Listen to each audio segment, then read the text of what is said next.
ഒരു സംഭവം മനസ്സിലായില്ലല്ലോ. തരാൻ പറ്റൂലെന്ന് എന്റെ ടീച്ചർ വന്നു. ഓ കിരീടം തരാൻ ഞങ്ങൾ വേണേ പറഞ്ഞ മേടി തരാം അല്ലേ? പൊക്കി പറഞ്ഞോളൂ ഇക്ക, അല്ലെങ്കിൽ കൈ ഒടിക്കും. സത്യമാണേ. എന്നെ കൈ ഒടിക്കുന്ന ആളായിട്ടാണ് നിങ്ങൾക്ക് ഇത്രയും ചെറിയ ഞാൻ ഇത്രയും വലിയ ഇക്കാടെ കൈ എങ്ങനെയാ പിള്ളേരെ ആൾക്കാരെ ഓടിക്കുന്നത്? കണ്ട കണ്ട കണ്ട എങ്ങനെ ഇരിക്കുന്നു. കത്തിയാണ് വെച്ചേക്കുന്നത്, കത്തി ഇനി വെട്ടിക്കളയുന്ന പറഞ്ഞേക്കുന്നു. അല്ല പറഞ്ഞില്ലല്ലോ എന്നെ പറയാൻ. നമ്മുടെ ഷെംനാത്ത ജനിച്ചത് മാർച്ച് 3-നല്ലേ? നല്ല ദിവസമല്ലേ മാർച്ച് 3? എന്താണ് നിങ്ങളുടെ പ്രശ്നം എന്ന് പറയുന്നത്? മാർച്ച് 3-നല്ലോ, മാർച്ച് 4-നല്ലേ പ്രശ്നം എന്ന് പറഞ്ഞത്? എന്താ പ്രശ്നം എന്ന് പറയാം, എന്നാ കാര്യം പറ. ഞങ്ങളുടെ കുടുംബം തന്നെ ആകപ്പാഴും മാർച്ച് കുടുംബമാണ്. എന്റെ അനിയത്തിയുടെ ബർത്ത്ഡേയും മാർച്ച് 13.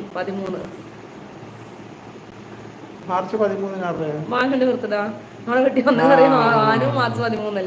ഭാനു മാർച്ച് 13, ഇവിടെ മാർച്ച് 23, പിന്നെ മാർച്ച് 4 ഞങ്ങളുടെ വെഡിങ് ആനിവേഴ്സറി.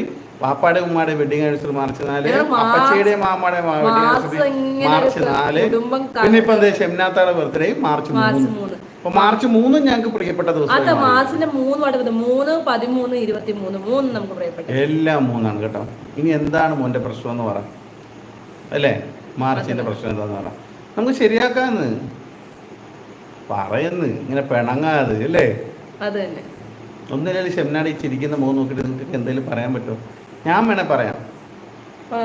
എനിക്കൊരു പ്രത്യേക കാര്യം പറയാനുണ്ട്. നിങ്ങളാരും വിചാരിക്കുന്ന കണക്ക് ഭയങ്കരമായ സ്ത്രീയൊന്നും അല്ല ഇവള് പാവം ഭാര്യയാണ് കേട്ടോ.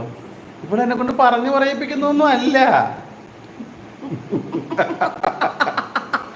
ആൾക്കാർ തെറ്റിദ്ധരിക്കുന്നു. ഞാൻ പോയി പുട്ടും ബീഫും കഴിച്ചിട്ട് വരാം, നിങ്ങൾ മാർച്ച് നടത്തിയിട്ട് വരും. എന്താണ് അളിയത് എന്റെ നെജിപൊളിയെ ഇങ്ങനെ തുടങ്ങാതെ. പുട്ടും പുട്ടും ബീഫൊക്കെ അവിടെ ഉണ്ട്, കഴിക്കാലോ എപ്പോഴാണേലും അല്ലേ? നമുക്ക് പുട്ടും ചിക്കനും വരും. ഞങ്ങൾ ഇതാണ് പറയുന്നത് 9 മണിക്ക് മുമ്പ് ഭക്ഷണം കഴിക്കണമെന്ന് പറയുന്നത്. അത് നമ്മുടെ ആരോഗ്യത്തിന് നല്ലതല്ലെങ്കിലും ആരോഗ്യത്തിന് നല്ലതാണ്. അതിന് നമ്മൾ രണ്ടാമത്തേത് കൊടുത്താൽ മതി. ഷംനാസ് ഹാപ്പിനെസ്സിൽ വന്ന് കയറണമെന്നുള്ള ഉദ്ദേശമായിരിക്കണം ആദ്യം അല്ലേ? ഒരു ഷംനായും ഒരു ഷമീറും നിങ്ങൾ എല്ലാരെയും കാത്തിരിക്കില്ലേ? രണ്ടാമത്തെ എന്ത് കറക്റ്റ് ആണെന്ന് അറിയാവാ?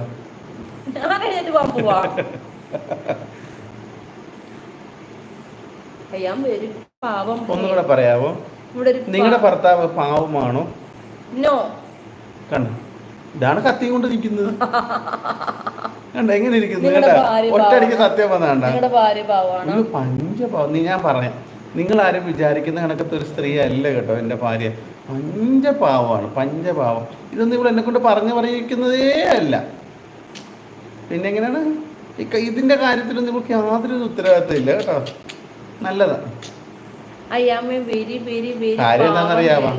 ഇപ്പൊ കത്തി ഇല്ലെങ്കിലും ലൈവ് കഴിഞ്ഞിട്ടും ജീവിക്കണമല്ലോ. ലൈവ് കഴിഞ്ഞിട്ടൊരു ലൈഫ് ഉണ്ടല്ലോ എന്ന് ഓർത്തിട്ടാ കേട്ടോ. ആര് പറയുക? ഞാൻ തന്നെ എന്നോട് പറയും. ഇപ്പൊ ശരിയായി. ഷാനു വന്നല്ലോ. ഹായ് ഷാനു. എന്തുണ്ട് വിശേഷം? ഷാനുവിന് സുഖമാണോ? ഇക്കാക്ക് വെള്ള ഷർട്ട് എങ്ങനെയാണ് പറയാം? എനിക്ക് ഇഷ്ടമായി വെള്ള ഷർട്ട് ഇട്ട് കാണാനേ. കാരണം ഇക്കാക്ക് ഏറ്റവും ലുക്ക് വെള്ള ഷർട്ട് ഇടുമ്പോഴാണ്. അങ്ങനെയൊക്കെ ഉണ്ടോ? ഒരു 5 വെള്ള ഷർട്ട് എടുത്തേക്കാം, ആഴ്ച എല്ലാ ദിവസവും വെള്ളയാക്കിയേക്കാം. അങ്ങനെയുണ്ട്. പിന്നെ വെള്ള ഷർട്ട് മാത്രം. ഞങ്ങളുടെ വാപ്പ അങ്ങനെയായിരുന്നു. മുമ്പേക്ക് പോയിട്ട് വന്നിട്ട് പിന്നെ ഫുള്ളും വെള്ള ഷർട്ട് മാത്രമായിരുന്നു. ഞങ്ങൾ എപ്പോഴും അല്ലേ വെള്ള. പിന്നെ റഷീദ് അളിയനായിരുന്നു. ഇൻസ്ട്രുമെന്റൽ മ്യൂസിക് ഒന്നുമില്ല. എൻ്റെ ഫ്രണ്ട് ആക്സിഡന്റ് ആയത് 2020 മാർച്ച് 3, മരിച്ചത് 4. ബൈക്ക് ആക്സിഡന്റ് ആണ്. അവൻ ക്ലോസ് ഫ്രണ്ടാണ്. ഇപ്പൊ നമുക്ക് എന്നാന്നറിയാമോ, ഡേറ്റ് എന്ന് പറയുന്നത് ഒരു എന്താ പറയുന്നത് ഒരു ഇത് മാത്രം. പലർക്കും ഓരോ ദിവസത്തിനും സന്തോഷങ്ങളുണ്ടാവും, സങ്കടങ്ങളുണ്ടാവും. പിന്നെ നമ്മളെപ്പോഴും ഓർത്തിരിക്കുന്നത് സന്തോഷങ്ങൾ മാത്രമാണല്ലോ നമ്മൾ ഓർത്തിരിക്കുന്നത്. സങ്കടങ്ങൾ കഴിയുന്നതും മറക്കാൻ ശ്രമിക്കുക അല്ലേ? സന്തോഷത്തെ ഓർക്കാം പിന്നെയും പിന്നെ. കാര്യം നമുക്ക് ഓർക്കും പിന്നെയും പിന്നെ സന്തോഷം വരും. സങ്കടം പിന്നെയും പിന്നെ ഓർക്കുമ്പോൾ സങ്കടം വരുന്നതുകൊണ്ട് നമ്മൾ ആരും കഴിയുന്നത് ഓർക്കാതിരിക്കാൻ ശ്രമിക്കും. എനിക്ക് വിശക്കുന്നു, വർക്ക് കഴിഞ്ഞ് വന്നിട്ട് ഒന്നും കഴിച്ചില്ല. ഓക്കെ, കുഴപ്പമില്ല. ഫോൺ ഓണാക്കി ഞങ്ങൾ ലൈവ് കണ്ടുകൊണ്ട് ഫുഡ് കഴിക്കും. വേണ്ട ഫുഡ് കഴിക്കുന്നതിന് ടേസ്റ്റ് കിട്ടത്തില്ല കേട്ടോ. ലൈവ് കണ്ടോണ്ടൊന്നും കഴിക്കണ്ട. പോയി കഴിച്ചിട്ട് വന്നാൽ മതി. പോയി കഴിച്ചു. പിന്നെ